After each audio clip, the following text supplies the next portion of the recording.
দেশের অর্থনীতি থমকে ছিল প্রায় এক বছর। এই পরিস্থিতিতে দেশের অর্থনীতিকে কিভাবে ফের মজবুত করা যায় তার উপর গুরুত্ব দিয়ে কেন্দ্রীয় অর্থমন্ত্রী এবারে বাজেট পেশ করেছেন। শনিবার প্রদেশ বিজেপি কার্যালয়ে আহুত সাংবাদিক সম্মেলনে এমনটাই দাবি করেন কেন্দ্রীয় প্রতিমন্ত্রী মনসুখ মুন্ডাভিয়া।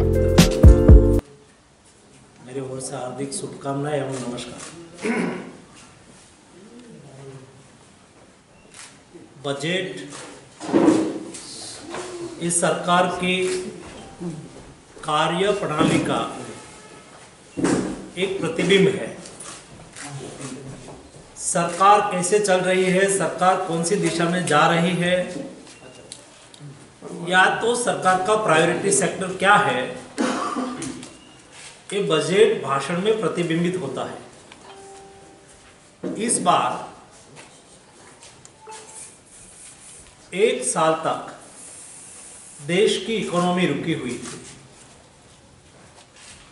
देश में लॉकडाउन था, कोरोना क्राइसिस थी। उसके बाद देश में फिर से आर्थिक गतिविधि कैसे स्टार्ट करें, कैसे आगे बढ़ाएं। एक साल में जो हमारा जीडीपी ग्रोथ माइनस हुआ था, उसको फिर से हम कैसे पटरी पे चढ़ाए और उसको कंपनसेट करें, उसको ध्यान में रखते हुए मोदी जी के नेतृत्व में हमारे फिनांस मिनिस्टर ने इस साल जो बजट दिया है उसमें कई विशेषताएं हैं। सबसे प्रमुख बात यह है कि देश में आर्थिक गतिविधि को तुरंत ही तेज करनी है तो सरकारी खर्च बढ़ाना। सरकारी खर्च बढ़ेगा तो ऑटोमेटिक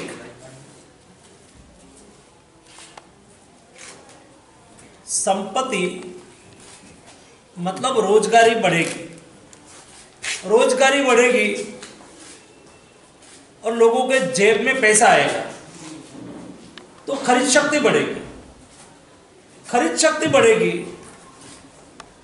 तो प्रोडक्शन बढ़ेगा। प्रोडक्शन बढ़ेगा तो फिर से रोजगारी बढ़ेगी और सरकार की तिजोरी में टैक्स भी आएंगे।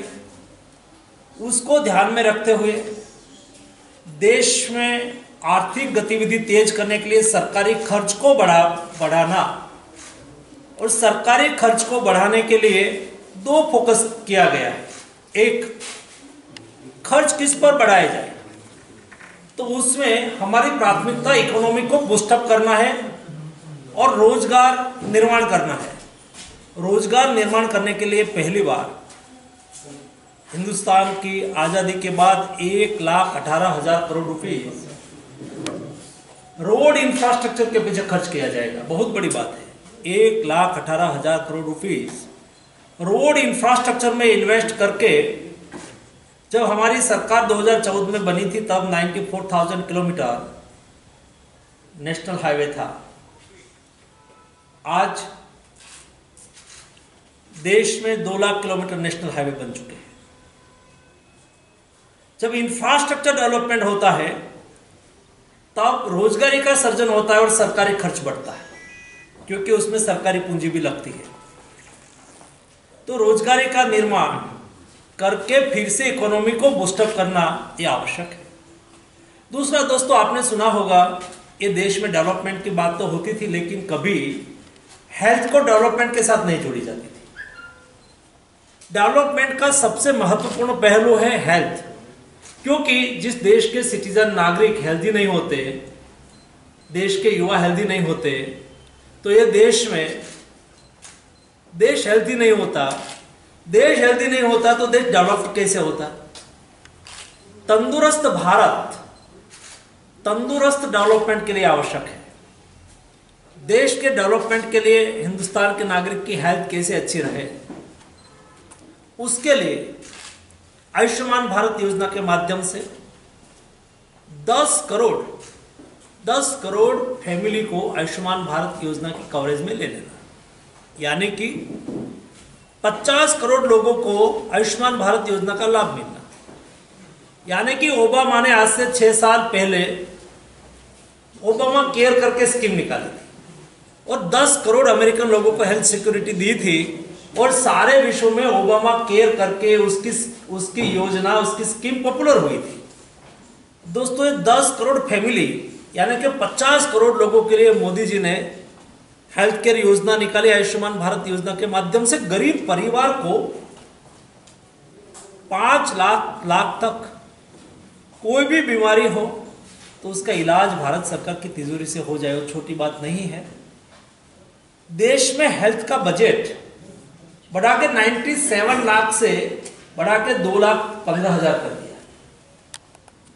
बहुत बड़ी बात है। देश के नागरिक हेल्दी होना चाहिए।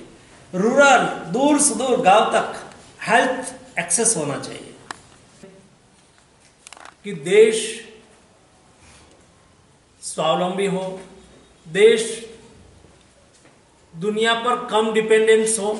वर्तमान समय में हम ऐसा नहीं कह पाएंगे कि हम किसी से कुछ इंपोर्ट करेंगे ही नहीं, लेकिन इंपोर्ट कम करके एक्सपोर्ट कैसे बढ़ाए, देश में लोगों के में रोजगारी कैसे निर्माण हो, देश के युवाओं के हाथ में रोजगारी कैसे निर्माण हो। आज हिंदुस्तान में ब्रेन और मैन पावर की कभी कमी नहीं थी। आप दुनिया में जाके देखो, आप नासा में जाके देखो, 10 में से 3 साइंटिस्ट इंडियन है। आप दुनिया की कोई रिसर्च इंस्टीट्यूट में जाके देखो, रिसर्च फेलो 10 में से 3 इंडियन है। ब्रेन और मैन पावर की यहाँ कमी नहीं थी, अपॉर्चुनिटी की कमी थी जो मोदी जी ने स्टार्टअप के माध्यम से दिया। आज देश की कोई युवा स्टार्टअप करे, कोई नया रिसर्च करे, नया रिसर्च करके उसको पेटेंट करना है तो पहले पेटेंट करने के लिए 3-4 साल लग जाता था, तब यही रिसर्च दुनिया में कोई ना कोई कंट्री में रजिस्टर हो जाता था।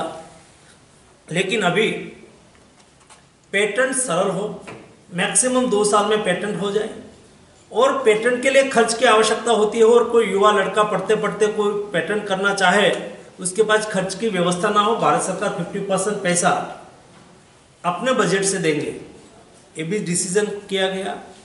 एग्रीकल्चर सेक्टर को कैसे बढ़ावा दें, भाषण से एग्रीकल्चर सेक्टर आगे नहीं बढ़ सकता।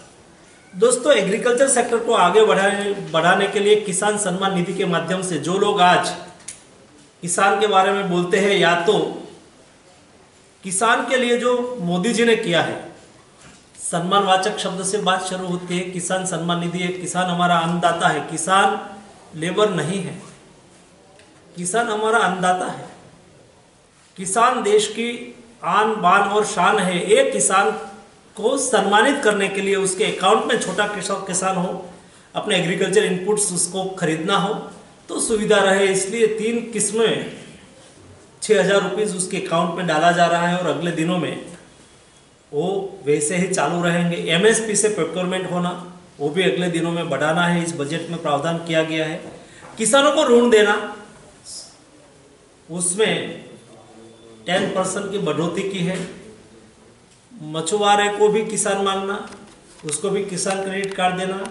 एनिमल हस्बेंड्री कर रहे हैं, पशुपालक है, उसको भी किसान मानना और उसको भी किसान क्रेडिट कार्ड देना छोटी बात नहीं है। और हमारे छोटे मोटे सब किसान भाई हैं, वो तो किसान है ही, उसको भी क्रेडिट कार्ड के माध्यम से ऋण मिले, ज़्यादा ऋण मिले, उसकी भी उपलब्धता कराई है। कुल मिला के हमारी सरकार की ये सोच है कि व्यक्ति के जेब में पैसा आए, व्यक्ति मेहनत करना चाहे, काम करना चाहे तो उसके लिए अपॉर्चुनिटी उपलब्ध हो। इस दिशा में सरकार तेजी से आगे बढ़ रही है। अगले दिनों में अभी जो मूडीज ने अपना असेसमेंट किया, 11% अगले साल में हिंदुस्तान का ग्रोथ होना है, GDP ग्रोथ होना है, छोटी बात नहीं है। गुड गवर्नेंस के माध्यम से हमने सरकारी खर्च को कम किया, डिजिटल टेक्नोलॉजी का उपयोग करके ट्रांसपेरेंट गवर्नेंस दिया, और गुड गवर्नेंस और ईज ऑफ डूइंग बिजनेस के माध्यम से देश में काम की गति बढ़ी है, स्पीड से लोगों का काम हो रहा है, इश्यू सॉल्व हो रहा है।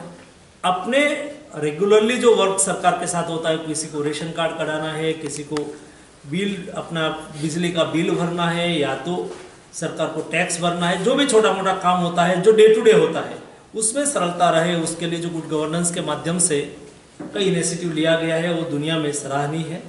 ईज ऑफ डूइंग बिजनेस में इंडिया का क्रम है वो भी बहुत नीचे जा रहा है। आज पहले ईज ऑफ डूइंग बिजनेस में हम 100 एबोव पोजीशन पर थे, आज कम होके 63 पोजीशन पर आ गए हैं। अगले दिनों में और भी हम इस पोजीशन पर ईज ऑफ डूइंग बिजनेस के माध्यम से नीचे लाएंगे और देश को आगे बढ़ाएंगे। मोदी সহজে কম্পিউটার শিখতে চান?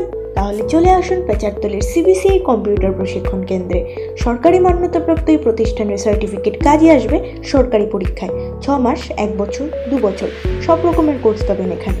বিস্তারিত জানতে ফোন করুন 7005055129 অথবা 8732097407 এই নম্বরে, অথবা যোগাযোগ করুন পেচারতল হাসপাতাল রোড আমাদের সিবিসিআই প্রশিক্ষণ কেন্দ্রে।